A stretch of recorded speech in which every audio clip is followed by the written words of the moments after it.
위로받지 못한 자가 해야 할 일이라는 말씀으로 하나님 말씀 전하도록 하겠습니다.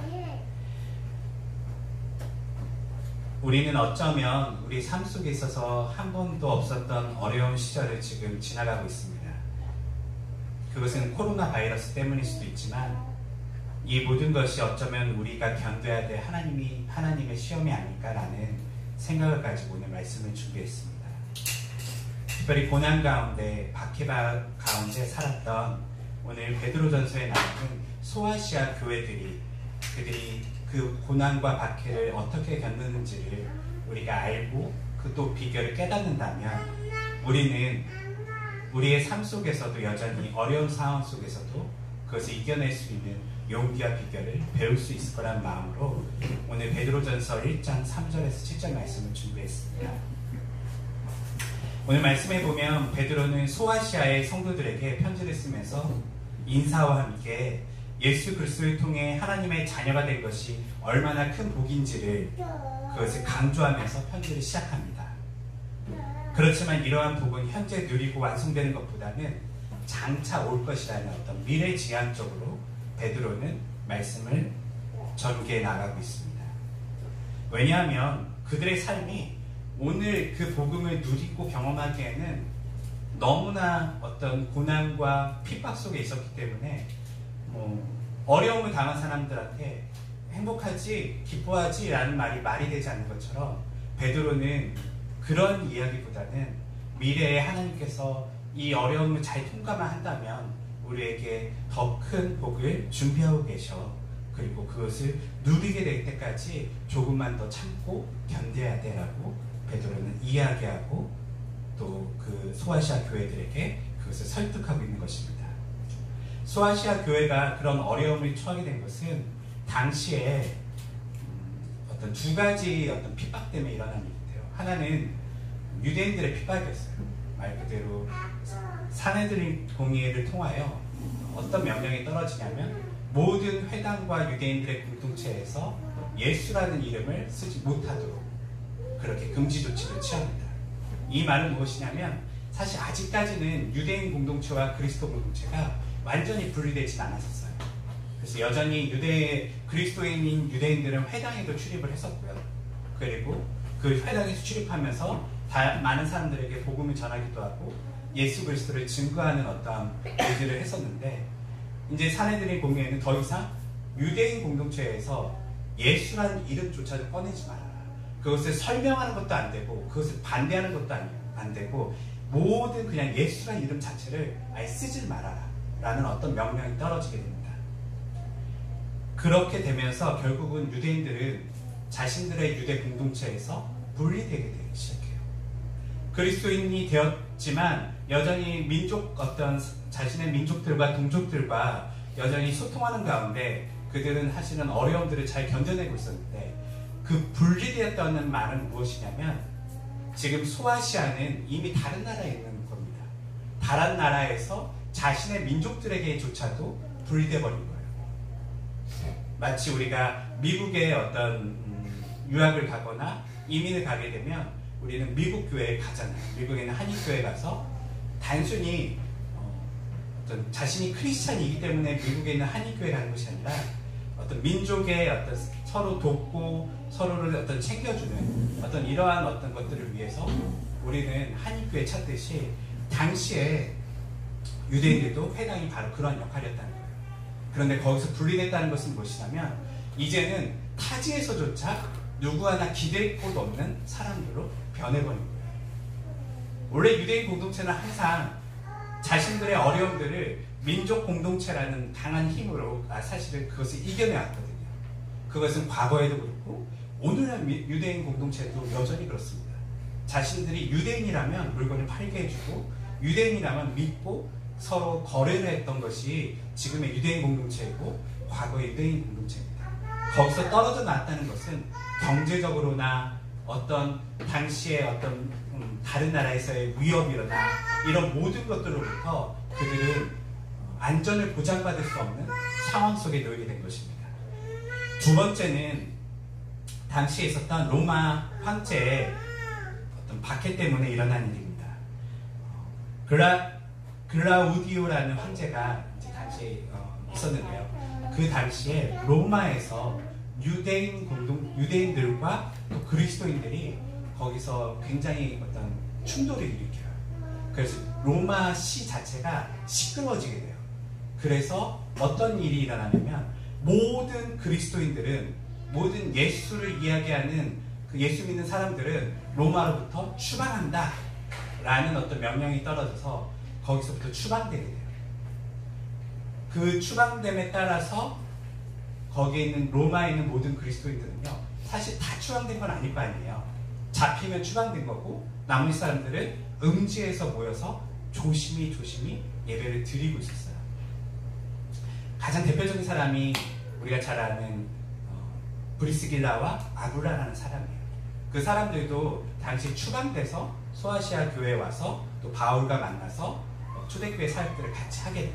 어떤 이런 추방된 그 시점에 지금 그리스도인들은 자신들이 이제 그리스도인이라는 것을 더 이상 어떤 로마 사회에서 내보이면 안 되는 이런 어려움에 지금 처하게 된 것입니다.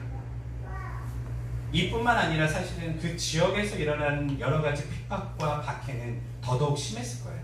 정부가 이 정도 얘기했다면 그냥 일상적으로 그 사회와 그 어떤 문화 속에서는 그리스도인들은 자신들을 숨기고 살아야 됐던 어떤 어려움을 당했던 시절이 바로 이 베드로전서에 나오는 소아시아 교회의 상황입니다. 그런 가운데 베드로는 이런 어려움이 결국은 무엇을 이끌어낼 거라고 얘기하냐면 순수한 믿음을 이끌어낼 거라고 오늘 말씀에서 말하고 있어요. 너희가 고난을 잘 견딘다면, 어려움을 잘 이겨낸다면 결국 너희는 정금과 같이 순수해질 거야. 너의 믿음은 더욱더 깨끗해질 거야 라고 이야기하고 있어요. 그것을 통하여 베드로는 그들에게 이 시련이 주는 유익을 이야기하고, 또 이것을 통과하면 어떤 일이냐면 예수님께서 너희에게 영광과 예수님께서 너희에게 칭찬으로 너희를 격려해 주실 거야 라고 이야기하고 있어요. 이 말을 들은 소아시아 교회들은 마음속에 위로를 얻게 되고 힘을 얻게 되고 이 어려운 난국과 시기를 견딜 수 있는 그런 사람들로 점차 성장하게 됩니다.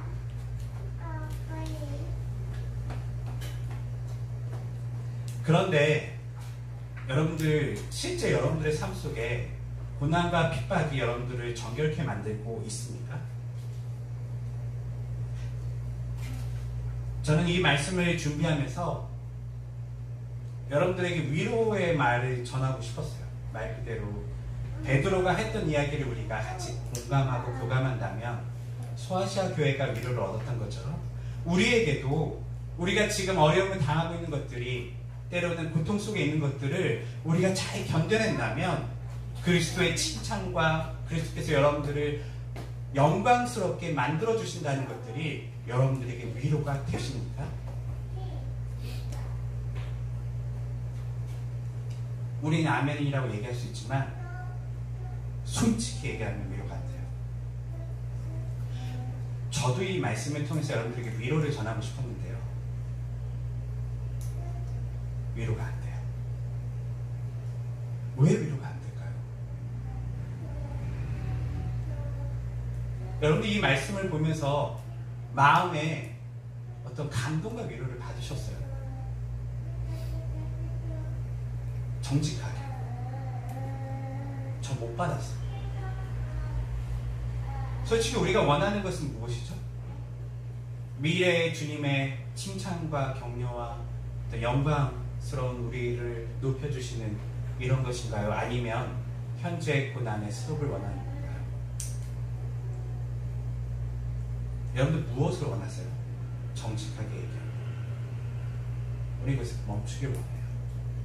그럼 미래에 있는 것도 됐고, 그거 내가 사실 알 수 없는 거고,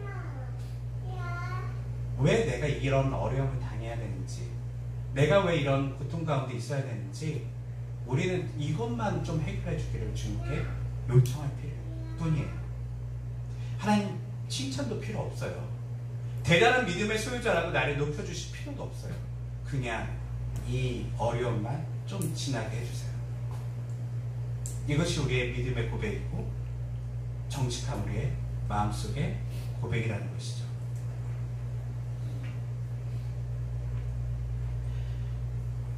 그래, 요즘 많이 유행하는 유튜브 프로그램이 가짜 사나이라는 유튜브 프로그램이 있어요. 잘 아는, 많이 아실 거예요. 사람들을 불러다가 UDT 어떤 군사 훈련을 시켜갖고 거기를 이제 통과시키는 거죠.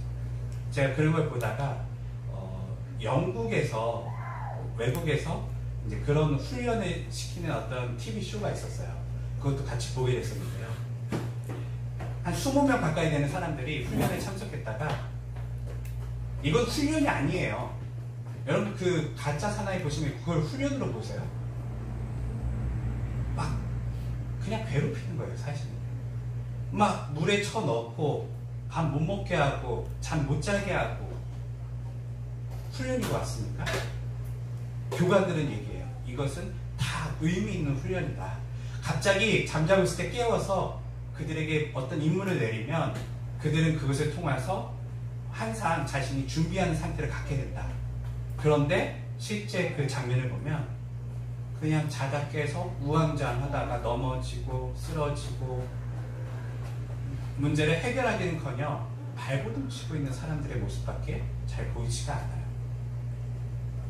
근데 그럼에도 불구하고 그 훈련을 계속 지속하면서 사람들이 떨어져 나갑니다. 그리고 결국은 누군가 남게 돼요. 그 훈련을 다 통과하는 사람. 제가 봤던 TV쇼에서는 한 여성이 거기 있는 한 20명 가까이 되는 사람들이 다 떨어져 나갔고 여성도 똑같은 훈련을 받았어요. 그 여성이 나중에 그 TV쇼가 끝나자마자 인터뷰를 하는데 당신은 이 어려움을 어떻게 견뎌냈습니까? 라고 이야기를 하면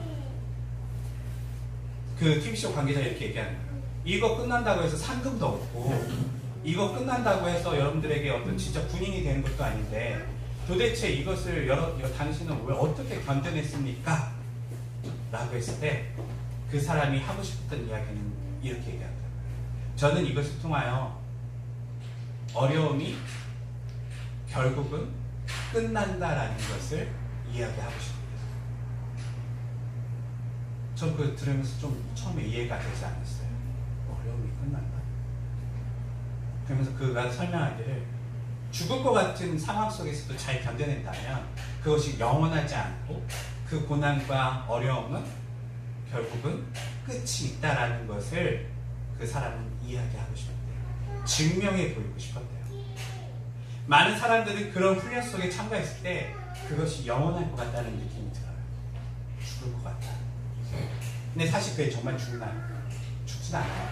다 교관들이 보고 있고 그 훈련을 시키면서 그 사람들을 하나하나 관찰하고 있는 거예요.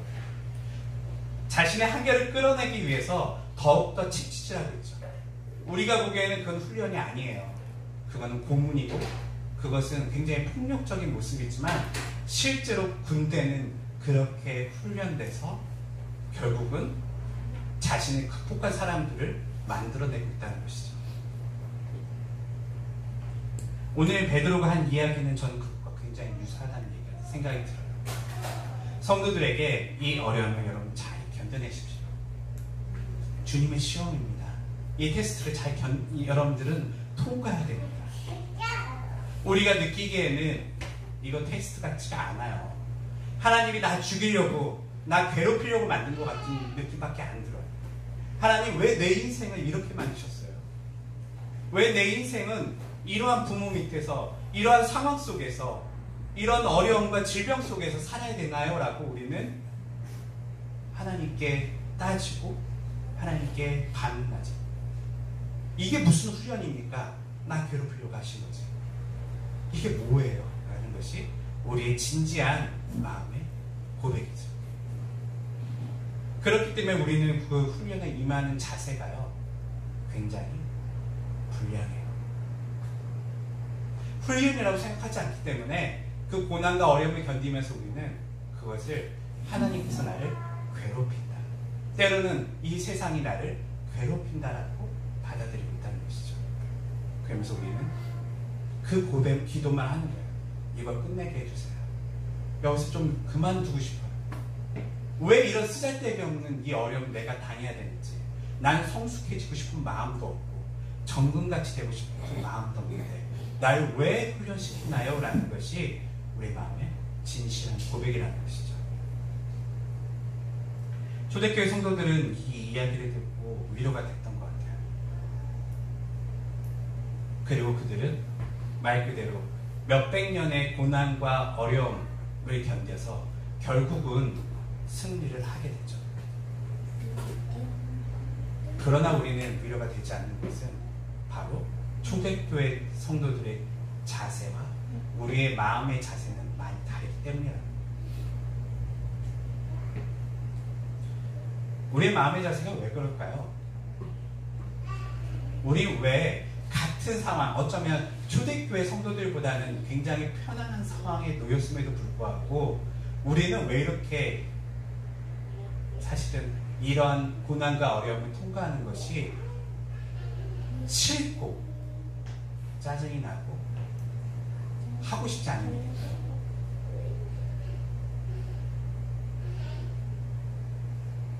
우리의 문제는 뭘까요? 그것이 제가 오늘 성경을 읽고 고민하면서 제게 했던 질문이었어요. 너는 뭐가 문제이기 때문에 도대체 이 말씀을 보면서도 위로가 되지 않느냐? 견디고 싶은 마음도 없고 정금같이 되고 싶은 마음도 없고 이것을 잘 견디면 뭐가 주어진다고요? 네, 칭찬이에요. 여러분, 보통 교회, 일반적인 교회에서는 여러분들이 하나님 나라에 잘 고난을 견디고 가면 칭찬 얘기하지 않아요. 금으로 만든 집과 화려한 어떤 지위와 천국에서도 어떤 대단한 것들을 여러분들이 누리게 될 거라고 약속을 하죠. 근데 성경에 보니까 뭐라고 얘기하죠? 칭찬해 주시더래요. 네. 어쩌면 가짜 복음보다 우리가 받아야 될 것이 더 작은 느낌이 들기도 해요. 가짜 복음은 더 많이 물질적으로 줄 거래요. 심지어는 이 어려움을 잘 통과한다면 여러분들에게 이 땅에서도 부와 축복이 주어질 거라고 많은 교회들은 이야기하고 있어요. 그런데 실제 성경 우리에게 뭘 얘기하죠? 주님이 칭찬해 주신대요. 그럼 우리의 마음은 어떻죠? 여러분들 그런 가짜 복음 싫어도 이것도 싫잖아요, 솔직히요. 가짜 복음 믿지도 않아요. 무슨 금이야, 무슨 세상의 지위야, 그건 믿지도 않지만 그렇다고 해서 진짜 복음을 들었음에도 불구하고 우리는 그래서 주님 칭찬하는 나 별로 겨우 구거해 주겠다고 나 이렇게 힘들게 하시는구나 라는 것이 우리의 고백이라는 것이죠. 뭐가 문제예요? 우리? 저만 문제인가요? 여러분들 이 말씀을 보시면서 위로와 어떤 미래에 견뎌야지 라는 어떤 강한 마음을 얻으셨나요? 못 얻으셨죠. 그래서 제가 이 말씀을 해석하는 것이 의미가 없어졌어요. 아니 이게 실제 그렇다 하더라도 나한테 위로가 되지 않는데 이것이 팩트라 할지라도 주님이 정말 우리에게 칭찬해 주시고 우리를 영광스럽게 높여주신다 할지라도 나는 별로 지금 그거 위로되지 않는데 이런 생각을 하면서 우리 마음에 정말 문제가 많구나라는 생각을 했어요. 이 성경에 나오는 초대교회 성도들과 우리는 정말 다른 사람들이구나 라는 생각을 했어요. 뭐가 다를까요? 고난의 세기는 오히려 약하잖아요. 여러분들 지금 어려움을 당하시는 게 여러분의 목숨이 왔다 갔다 하는 고난은 아니시잖아요. 그런데 왜 우리는 전혀 위로가 되지 않고 용기를 얻을 수 없어요?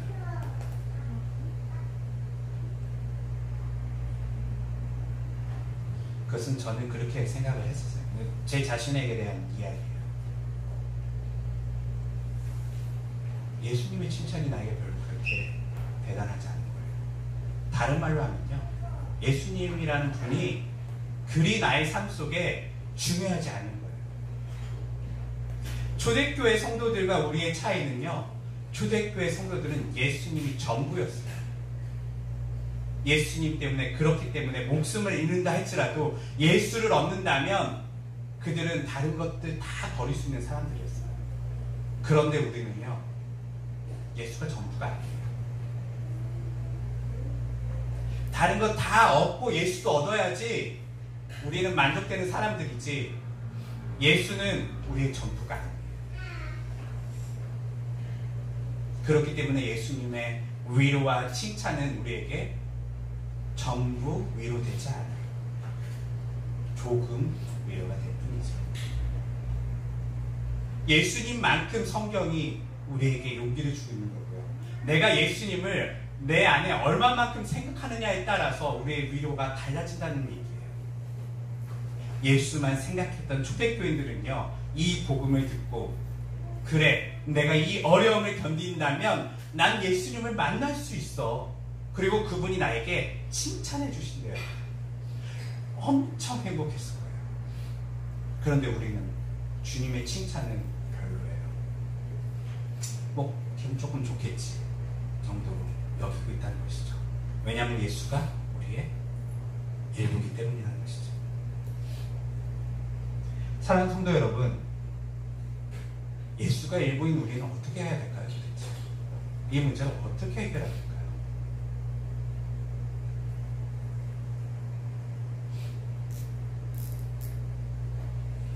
이 문제를 우리가 어떻게 해결해야지 우리에게도 도대체 예수가 전부가 될 수 있을까요?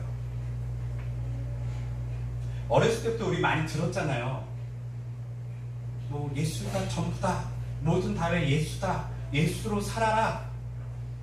그거 안 들었다고 우리가 뭐 못 들어서 예수가 전부가 아닌 건 아니잖아요. 우리의 문제는 도대체 어디서부터 이 문제를 해결해야지 초대교회 성도들과 같은 그리스도인들이 될 수 있을까요?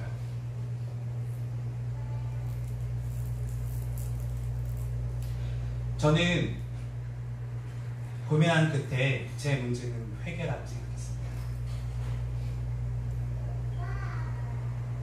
다른 말로 하면요, 저는 저를 스스로 그렇게까지 죄인이라고 생각하지 않아요. 제가 멸망받아야 될 만큼, 하나님의 진노 아래 놓여야 될 만큼, 하나님으로부터 배제돼야 될 만큼 내가 나쁜 놈이라고 생각하지 않아요. 여러분도 그러시겠죠? 나는 조금 더 나은 사람이 되기 위해서 예수가 필요했던 것이지, 내가 절망적인 나이기 때문에 예수가 꼭 필요했던 건 아니라는 것이죠.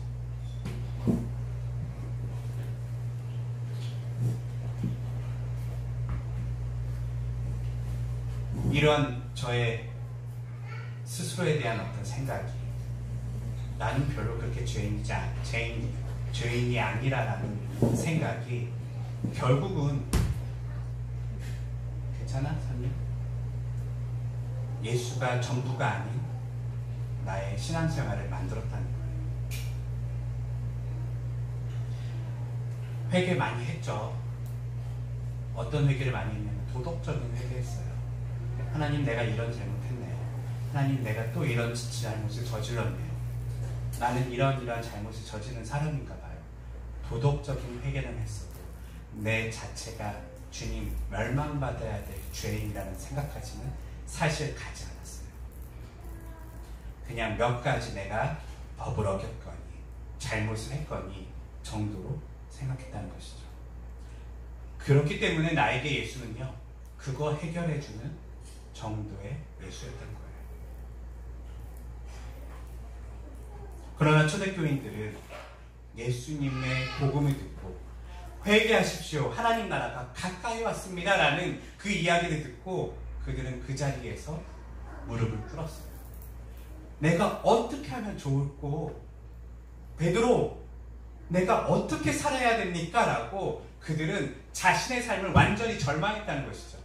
난 인생을 살 방법을 모르겠어. 이제 나는 정말 완전히 엉망인가 봐. 내가 지금까지 살아왔던 것이 아무런 의미가 없는 건가 봐 라고 모든 것을 절망하고 자신의 죄인임을 고백하고 그리스도인이 되었다는 것이죠.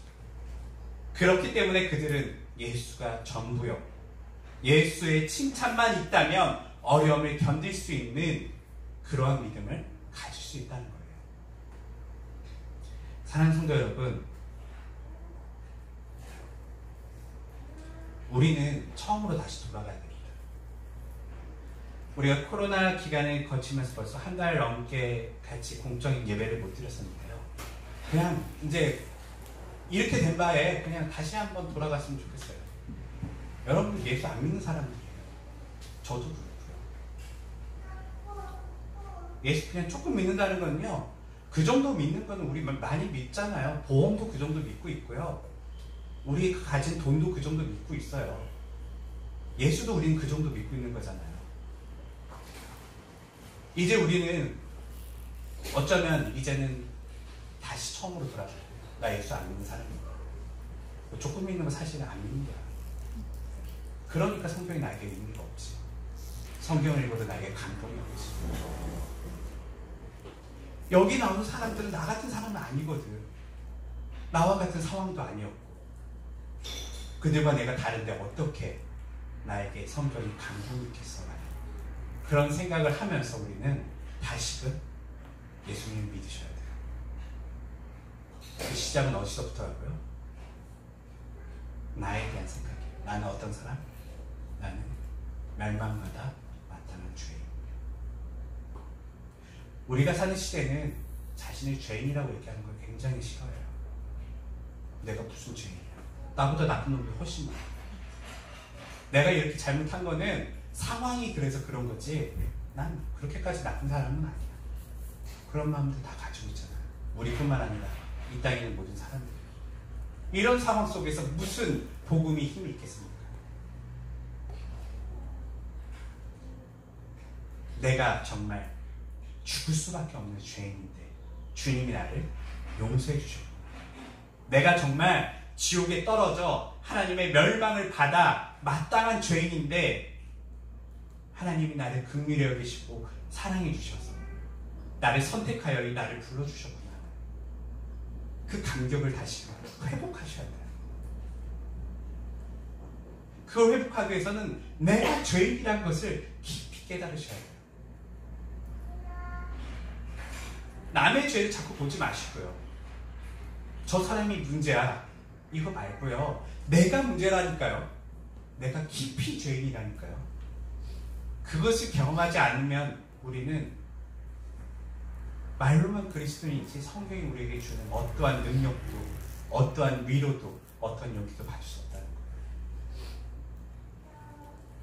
사랑하는 성도 여러분, 저는 이렇게 베드로서를 통해서 결국은 깨닫게 된 거는요, 우린 가짜구나. 베드로서는 분명히 성도들을 위로하기 위해서 쓰였는데 이게 위로가 되지 않는다면 답은 하나예요. 우리가 성도가 아니구나. 그리고 다시 시작해야 돼요. 도대체 예수님을 믿으려면 어떻게 해야 되지?